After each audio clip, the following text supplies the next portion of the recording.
Guys, your total testosterone doesn't matter. The reality is this: a lot of you guys could have high testosterone and still feel like absolute garbage. Unfortunately, I've made so many videos about this and I get so many DMs on Instagram and Facebook saying, hey, well, here's my testosterone level. I'm like, cool. That means absolute dog shit. It doesn't really mean anything. You could have a 700 to 1,000 total testosterone and still be, you know, feeling low libido, fatigue, brain fog, depression, apathy, losing muscle mass, not recovering in the gym, erectile dysfunction, or having, you know, indecisiveness and anxiety. Like, these are all signs of low testosterone. But your doc's like, no, you're good. You got a normal testosterone score. And that's the reason why I want to address this. I want to, my hope with this video is to educate you to see that it's the whole package that matters. It's not just the testosterone level.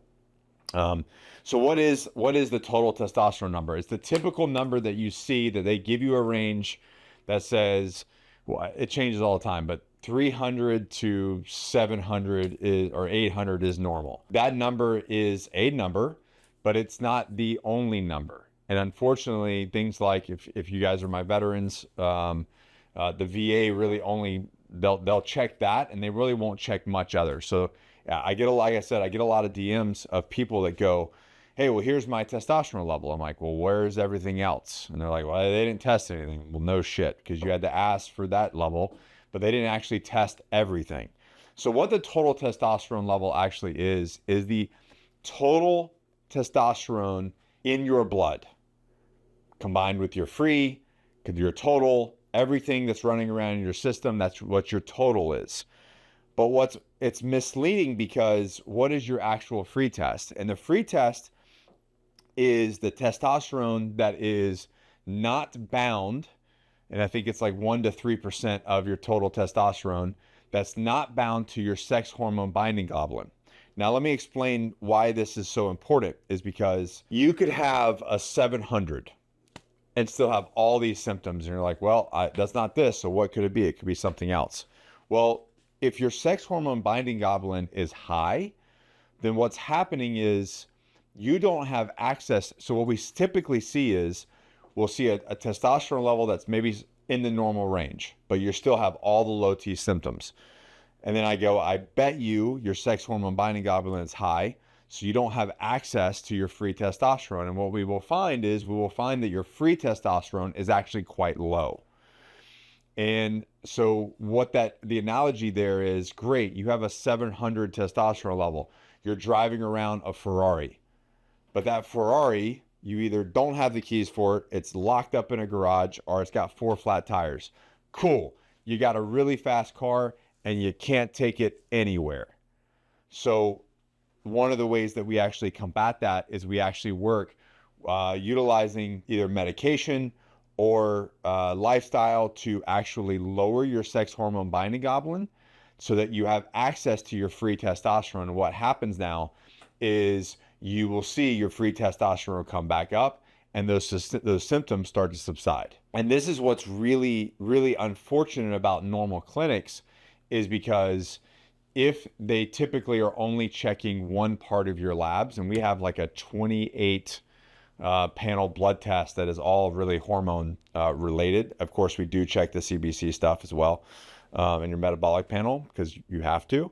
But we dive into a lot more different things. So what actually matters here is everything else. So what matters? Yes. Does your total matter? Absolutely. If your total's low, and let me really quick, let me talk about this in a little bit broader. You are going to eventually get lower testosterone. You can eat right. You can butthole tan your sun, or sun hole, whatever it is, butthole sun tanning. You can do all the weird biohacking stuff. At the end of the day, you're getting older. At the age of 30, there's a testosterone decline. Yeah, can you eat right and lift weights and maintain muscle mass and get sun? Don't sun your butthole unless you're just into that. Yeah, can it help? Sure, it can help. But at the end of the day, you're aging and your testosterone is going to decline. That's just the way it is. Now, we add in traumatic brain injury, So we've got type 2 hypergonadism, which is damage to the pituitary gland in the brain, which signals the endocrine system to your testicles, signals your testicles to create testosterone.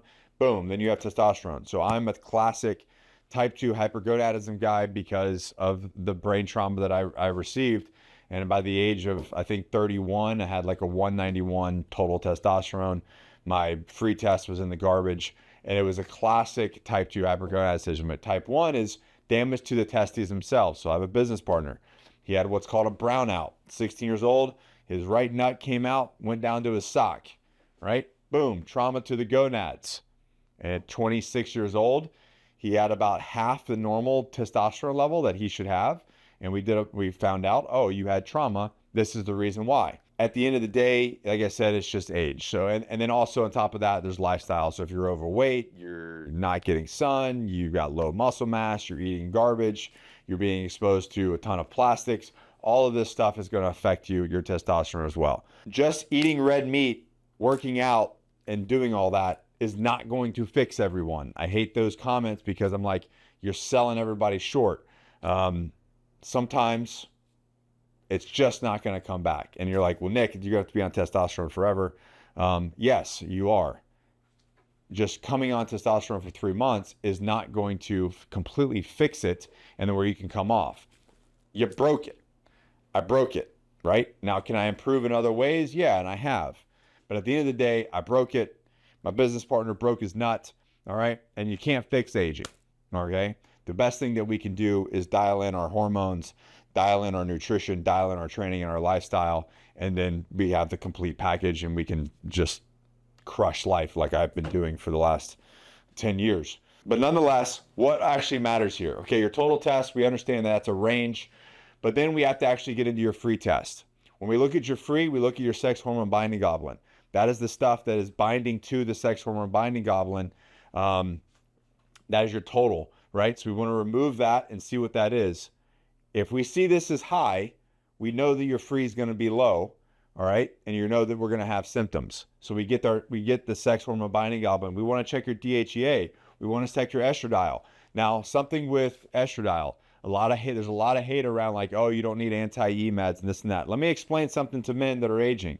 If your estrogen is high, if it starts to creep over 40, okay, 41, 42, and then even higher than that, and men that are older, this is where the PSA starts to, like, testosterone is going to raise your PSA. No, actually your estrogen is going to raise your PSA. All right. And I know it's something that men are concerned about. All right. So in an abnormal high amount of estrogen in a man's system can cause prostate issues. The same way that an abnormal amount of testosterone in a female can cause breast issues. All right. So this is the reason why, like, your estradiol, your LH, funny story about LH. My brain doctor, because my LH was low, when I went in 2014, I went to an inpatient brain clinic, and the neuro said, hey, how's the quality of your orgasms? And I was like, oh, not that great. They're just kind of like, meh. And he goes, I can tell because your LH is low, your luteinizing hormone. So this is the reason why, like, your GPs, the VA, the regular doctors have no business because they don't understand all of this stuff. And I've spent the last 12 years trying to get smart on it because of the way it's affected me. So your LH and your FSH is extremely important to your sexual function, right? And then, of course, your CBC, CMP, and that's your overall health right there. But all of this matters, and it has to work in like a beautiful orchestra, you know, what do you call it? An orchestra together.